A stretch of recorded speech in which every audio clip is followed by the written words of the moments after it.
అంతే, జ్ఞానం ఇలా ఉన్నట్టుగా ఉంటుంది. ఏముంటుందంటే ఏదో అగ్నికి సంబంధించినటువంటి సూక్తాలు కొన్ని ఉంటాయి, అగ్నిని వర్ణిస్తూ ఉంటాయి, కొన్ని సూర్యుని వర్ణిస్తూ ఉంటాయి, కొన్ని యముడిని వర్ణిస్తూ ఉంటాయి. ఇలాగ రకరకాలుగా అంటే పేర్లు మనమే పెట్టుకున్నాం. ఈ యముడిని, ఇది అగ్నికి అని అలా అంటే మనకి తెలియడం కోసం పెట్టుకున్నాం, వాళ్ళనే అని కాదు. వాళ్ళు ఏ అగ్నిని ఉద్దేశించారు అనేటువంటిది కూడా మనకి తెలియదు.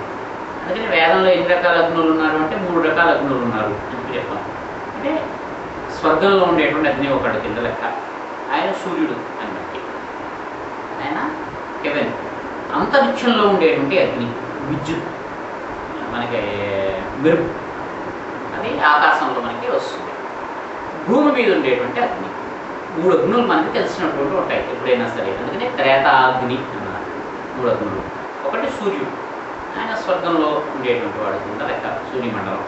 రెండవది మనకి అంతరిక్షంలో మనకి కనిపించేటువంటి మెరుపు తీగ, అది వెలిగే, అది అగ్ని. మూడవది మనకి భూమి మీద ఉండేటువంటి అగ్ని, మనం అగ్గిపుల్ల గీస్తే వచ్చేటువంటి అగ్ని.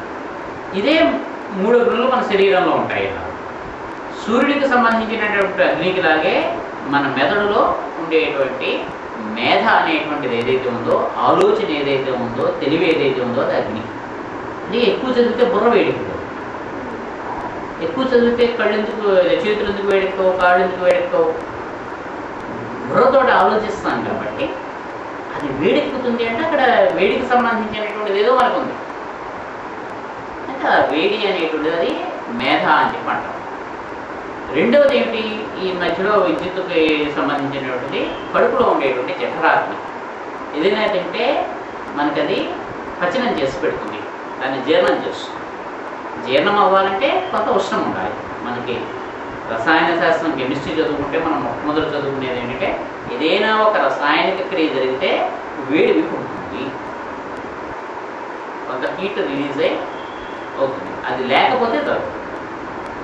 గుడ్డుకి ఆ తల్లికి ఇచ్చేటువంటి వెచ్చదనం ఉంటేనే అది పిల్ల కింద పొదగబడుతుంది. గుడ్డును అక్కడ ఫ్రిడ్జ్లో పెడితే దాంట్లోంచి రావాలంటే, బిడ్డ రావాలంటే, కోడిపిల్ల రావాలంటే రాదు. ఆ వెచ్చదనం ఇవ్వాలి, తల్లినా ఇవ్వాలి. మనం ఏదో ఇంక్యుబేటర్లో దీంట్లో పెట్టి మనము కృత్రిమంగా పొదిగినా వేడి తగలాలి. వేడి అనేటువంటిది లేకపోతే మాత్రము ఉండదు, మనకి దాంట్లో మనకి రాదు.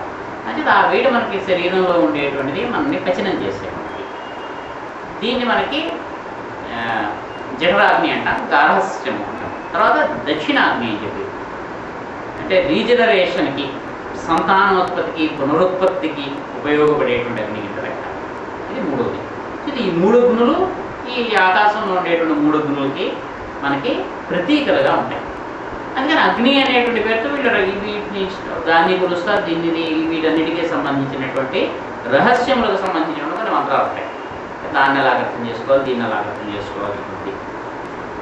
దీని మీద ఈ ఆధునిక కాలంలో ఈ జ్వాలకులు అనేటువంటి మహర్షి మనకి ట్రీటైజ్ ఆన్ కాస్మిక్ ఫైర్ అనేటువంటి ఒక పెద్ద ఒక 700 పేజీలు 1000 పేజీలు ఉండేటువంటి ఒక పెద్ద పుస్తకాన్ని ఇచ్చారు. దాంట్లో అగ్ని అనేటువంటిది, ఫైర్ అంటే ఏమిటి, దాన్ని ఎలాగ మనం అర్థం చేసుకోవాలి, ఎన్ని రకాలుగా ఉంటుంది, మనలో ఉండేది ఏమిటి, సృష్టిలో ఉండేది ఏమిటి, ఇవన్నీ కూడా వీళ్ళు ఇంకా ఏం చెప్పారు. ఈ అగ్ని యొక్క రూపమే మన కళ్ళల్లో ఉంటుంది, తేజస్సు. అందుకే కళ్ళు అంటే తేజస్సు, వెలుగు యొక్క రూపాలు కింద చెప్పారు. ఏదైనా వస్తువు మీద వెలుగు ప్రసరిస్తేనే ఆ వస్తువుని మనం గుర్తించగలుగుతాం. చీకట్లో ఉంటే మనకి ఈ హాల్లో లైట్లు ఉంటేనే మనకి ఇక్కడ ఏ వస్తుంది, ఇక్కడ ఏ వస్తుందని తెలుస్తుంది తెప్పిస్తే, లైట్లన్నీ ఆర్పేస్తే బాగా పరిచయమైనటువంటి వాళ్ళకి అక్కడ ఉంది అనేటువంటి దాన్ని వీళ్ళ తెలియాలి తెప్పిస్తే గదిలో ఏముంది అనేది మనకు తెలియదు. ఆ వస్తువు మీద వెలుగు పడినప్పుడే మనకు ఆ వస్తువుని మనం గుర్తిస్తాం. వెలుగు లేకపోతే వస్తువు అక్కడ ఉన్నా మనం గుర్తించలేము. ఆ వెలుగు పడాలి దాని మీద. అంటే ఆ కళ్ళ ద్వారా మనకి ఏం చేస్తుందో ఒక తేజస్సు వెళ్ళి ఆ వస్తువుని గుర్తించడానికి దాని మీద మనకి పడుతుంది. ఈ రకంగా కళ్ళల్లో ఉండేటువంటి అగ్ని కింద అని చెప్పారు. అందుకని ఏం చెప్పారు, సూర్యుడు చంద్రుడు వీళ్ళిద్దరూ అగ్నులు యొక్క రూపాలు, అంటే వెలుగుని మనకి ఇచ్చేవాళ్ళు. మనకు తెలిసినటువంటి 3వ అగ్ని అంటే ఆ సూర్యుడు అంతరిక్షంలో ఉండేటువంటి విద్యుత్తునే ఒక్కసారి చంద్రుడి కింద చెప్పారు. అందుకని అమ్మవారికి ఏం చెప్పారు, 3 కళ్ళు అన్నారు. సూర్యచంద్రుడు అగ్ని, సోమ సూర్యాగ్ని నేత్ర అంటారు.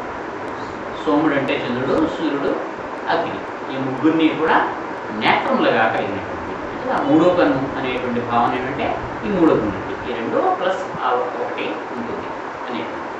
ఇలాగ వేదంలో ఏంటంటే సింబాలిక్గా ఉండేటువంటి రూపంలో ప్రతీకలుగా సూక్ష్మంగా ఇటువంటివన్నీ చెప్పబడతాయి.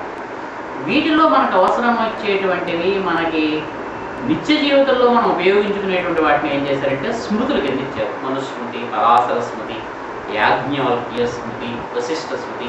ఏ ఋషి ఇస్తే ఆయన పేరు మీద ఈ స్మృతులు ఆ కాలంలో ఉండేటువంటి సమాజానికి మార్గనిర్దేశము చేసేటువంటి కొన్ని ఒక కోడ్ ఆఫ్ కాండక్ట్, కాన్స్టిట్యూషన్ లాంటిది. ఇలా ప్రవర్తించుకుంటే మంచిది. అయితే ఈ స్మృతికి ఎక్కడైనా శృతికి అంటే వేదానికి కనుక చిన్న తేడా ఉంది అని మనకు అనిపిస్తే శృతే మనకి మాటే చెందుతుంది, వేదమే గొప్పది. శృతి స్మృతి విరోధే శృతిరేవ గరీయసి. శృతి మాటే చెల్లుతుంది, వేదమే మనకి ప్రమాణం, ఇంకొకటి లేదు. దాన్ని మనం అడాప్ట్ చేసుకుని దాన్ని మనం అర్థం చేసుకుని మనం ఎక్స్ప్లెయిన్ చేసుకోవడం కోసం ఈ ఋషులు ఇలా ఇచ్చారు. ఒకవేళ మీకు ఎక్కడైనా ఇది వేదంలో చెప్పినటువంటి దానికి భిన్నంగా ఉంది అని అనిపిస్తే మీరు వేదాన్నే పాటించండి, దీన్ని పాటించక్కర్లేదని వాళ్ళే చెప్తున్నారు. ఆ విషయంలో వాడు చాలా ఫ్రాంక్. నేను చెప్తున్నాను మీకు, ఇది మీకు నచ్చితే ఆచరించండి, లేకపోతే ఏమైనా మా పెద్దల నుంచి మేము తెలుసుకునే చెప్పాము అని అన్నారు. అంటే శృతి స్మృతి అనేటువంటి రెండు సాహిత్యాలు కింద మనకి ఉంది. లేదా వేదం అంతా కూడా మనకి శృతి అనేటువంటి దాని కింద లెక్క. అంటే ఈ స్మృతుల్ని కూడా మనం వేదంలో భాగం కిందే లెక్కిస్తాం. తర్వాత స్మృతులు అనేవి కొంతకాలానికి ఏం చేస్తారు, తర్వాత ఈ స్మృతుల తర్వాత సూత్రములు అనేటువంటి వాటి కింద మళ్ళీ ఇచ్చారు. అంటే గృహ్య సూత్రములు, కల్ప సూత్రములు అనేటువంటి పేర్లతోటి ఈ స్మృతుల్లోనూ వాటిల్లోనూ చెప్పినటువంటి వాటినే మనకి చిన్న చిన్న సూత్రముల కింద మనకి, అంటే మనకి ఉపయోగించుకోవడానికి ఏదైనా పని చేసేటప్పుడు మనం ఉపయోగించుకోవడానికి వీలుగా ఇచ్చారు.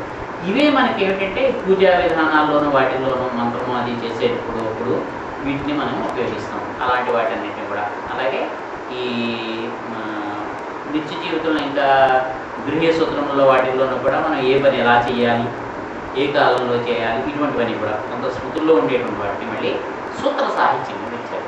అంటే మంత్ర సాహిత్యం మంత్రం కింద ఉంటుంది, తర్వాత స్మృతుల కింద ఉంటుంది, తర్వాత సూత్రముల కింద ఉంటుంది. ఇదంతా కూడా వేద సాహిత్యం కింద మనకి లెక్క. అయితే మళ్ళీ వేదానికి విభాగాలు ఉన్నాయి, అవి మనం మళ్ళీ తర్వాత చెప్పుకుందాం. ఇదంతా అయిపోయిన తర్వాత ఏం జరిగిందంటే ఇదంతా కూడా మనకి సైన్స్ పుస్తకంలో ఉన్నట్టుగా ఉంటుంది. సైన్స్ పుస్తకాన్ని తర్వాత కాలంలో మనకి ఏం చేస్తారు, కొంతమంది సైన్స్ ఫిక్షన్ కింద ఇస్తారు. అంటే ఇప్పుడు మనం చూసే సినిమాల్లోనూ వాటిల్లోనూ ఇంగ్లీష్ వాళ్ళు తీసేటువంటి అబ్బాయి ఎంత బాగుందో టెక్నిక్